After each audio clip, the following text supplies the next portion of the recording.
Hi, I'm Angie, and today I'm in the workshop because I wanted to share my latest addition with you.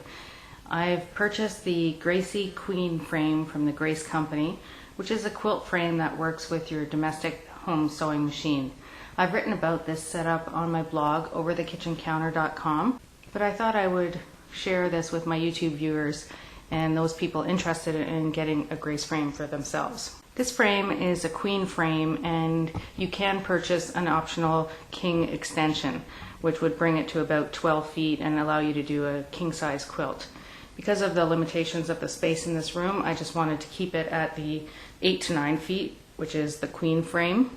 Although they say the setup is about 2 to 4 hours, it did take us most of the day, about 9 hours to put it together, and that's starting and stopping, but you have to be quite methodical about it. There's a lot of parts to assemble, and even though it was very well written and the directions are very clear, it does take time to do it. So don't think that you're going to get it built in an hour or two.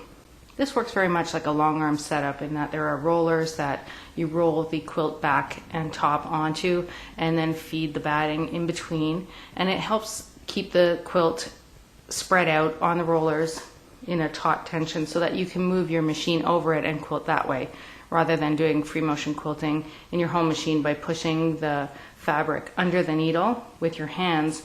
This way you're actually moving the machine over the quilt, so it makes it a lot easier to stitch. It's not impossible to do on your home machine, and I have done a lot of quilts that way. It just opens up a different way to quilt, and it goes very quickly.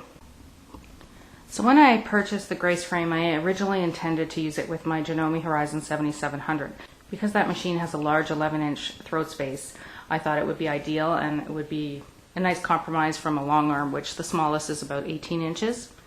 The problems I encountered when I did put my Horizon on the carriage is that the handlebars there got in the way of the throat space of the machine. Because it's such a large machine, it took up most of the space on the carriage and couldn't be moved forward anymore. So the take-up bar that goes in the throat of the machine kind of cut off a couple inches of that workspace anyway. So it kind of defeated the purpose of having that large machine. Also, because the head of the machine is quite large, I couldn't see the needle very well. And long story short, I ended up buying another machine, a Janome1600P, to use with this frame. Because it's a single straight stitch machine, I wasn't quote unquote wasting any of the features of the Horizon, and this I can use exclusively on the frame. So this is the back view of the machine, and the handles in the back can be used to do a pantograph on the table. I haven't got that yet, and I can do an updated video about that. I've got a special grid coming that you put the paper pantographs underneath, and then you can trace it with a laser. So that part's not set up yet. I have done a couple of test pieces. And this is the first quilt that I did. It's a cheater panel, and I did do this with my Horizon, and it wasn't that easy because I couldn't really see it, but the stitches came out very nice, and it actually was a nice enough test piece that I could bind it, and I've hung this up on my design wall in my office.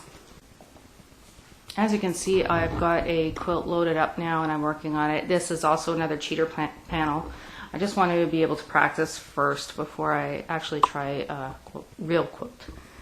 And I'm keeping it very simple and just doing a meander all the way around. Because of this machine being different than my Horizon and sort of more mechanical than digital, adjusting the tension has been a little bit trickier, and I'm actually using the clear monopoly thread, so that presents its own challenges. And I think I've got it worked out fairly well, but it does take a little bit of fine-tuning. So let's go around and see the front of the machine. So here you can see how the frame looks from this side, which is where you would stand to do the hand work or the free motion work. The handlebars on the front of the machine allow you to guide it left and right across the quilt top. Now there are limitations. Having a frame like this with this 9-inch throat space machine brings the actual quilting area down to about 5 inches. So it does go very quickly, but that's also a bit of a concern because then you have to unclip everything, wind up the quilt, and do the next section. And also if you are trying to quilt a 12-inch block or something like that, it does have its limitations in terms of what designs you can do.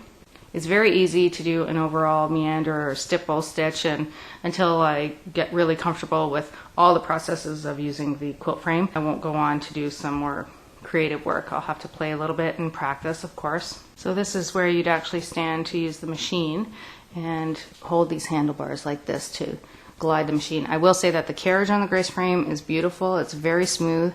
I have used a gamble before and it's comparable. It just, you're limited by the throat space, but it's a much cheaper option if this is something you'd like to do just for home use.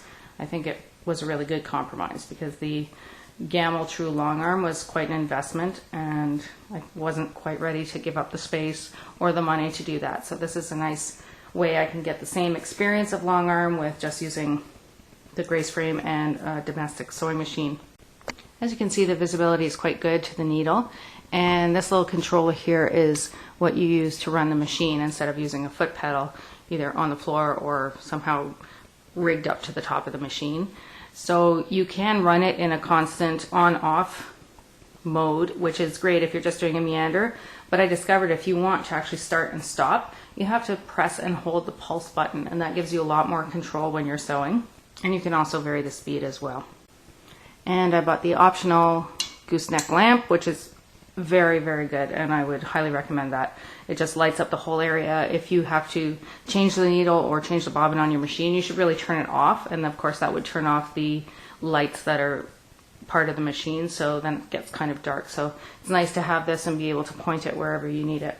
It's quite easy to roll up the quilt on the frame, and once you've done it a couple of times, it is much easier to do. You start by putting on the quilt top and getting that all pinned to the leaders. And I got the extra printed cloth leaders that the Grace Frame company makes, and they've been really good. I really like those. So you just pin the top to the bottom third rail, and then you put the backing between the take-up rail and the backing rail, and then you just sort of feed the batting in between the two layers and then bring up the top over the batting. There is an optional fourth rail that you can load the batting onto, but that comes only with the extra king extensions, so it hasn't been a problem for the size of quilts I'm doing. I haven't purchased a roll of batting yet, and that would have been nice probably for storage. I'm not sure if that would work or not, but something to look into. So obviously having this frame has kind of changed the configuration of my workshop. I used to have my free motion tables here around my horizon, and now what I've done is move my horizon to the other side of the wall on the room, and then moved my 3160 into my office. So of course I've had to sacrifice those cutting and binding tables and layout tables, and I'm going to miss those, but this is a really fun option and it's a lot of fun to do, and I'm really looking forward to experimenting with quilt design on it and improving my skills. It's only been a couple days, so I have to give myself a little bit of time to get used to that. So on my little test quilt here, I have a couple more rows to do. So in order to advance the quilt, I just have to take off the clamps on either side and then roll up the quilt to the next available section that I want to quilt, making sure that the machine is as far back as it can go and still reach the spots that I need to start at. So I'm going to roll that into position, and then I'll show you how I quilt on it. So first thing you have to do is remove the clamps. And you have to release the locking bars on the backing rail and the third rail, and then you can simply roll the quilt into position.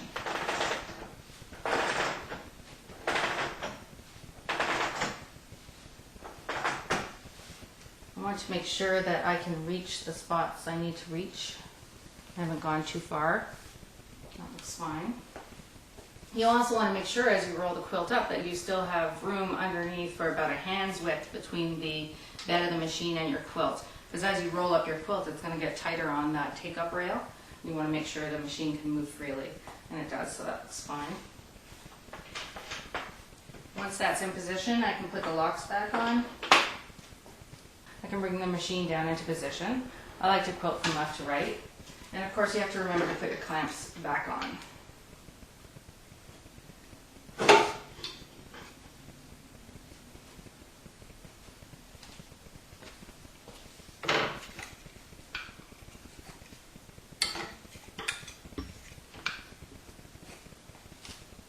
You want to make sure your quilt is tight on the frame the way you want it. Not so tight that you could bounce a quarter off it, but a little bit of give, but you want it fairly taut. Since I'm at the end of the line here, it's a little bit smaller space to work in.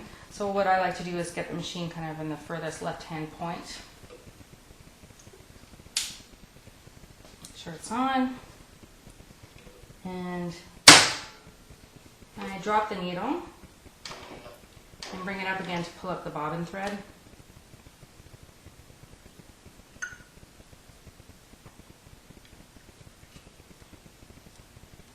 Drop the needle again in the same position. What you can do is just baste first down the edge of your quilt just to secure everything. So I just hold the bobbin and top thread and just going to slowly baste down there. I just have to remove these clamps because I'm right on the edge.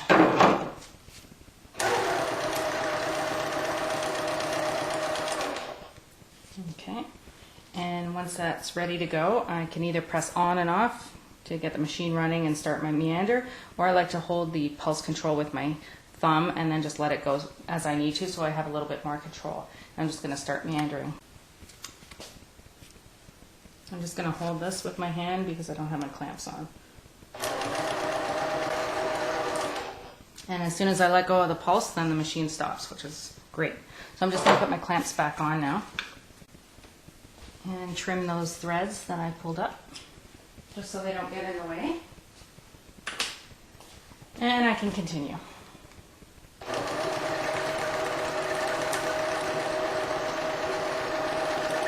You can see how easy the motion is. Just glides along the quilt.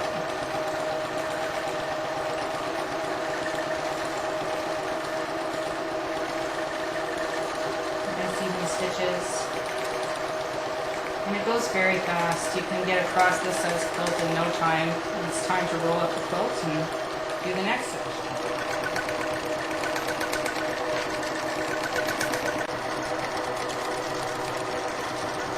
So I'm actually just quilting with one hand right now. It's that easy and that smooth. And if you miss any spots, you can actually go back and roll the quilt back into position and quilt in the areas that you've missed. Sometimes the shapes are a little bit odd, but it's probably better to not roll the quilt too far and make sure that you get all the open areas the first time, but sometimes you can't judge how much space you have. So you have to be careful that you don't go too far down or too far up.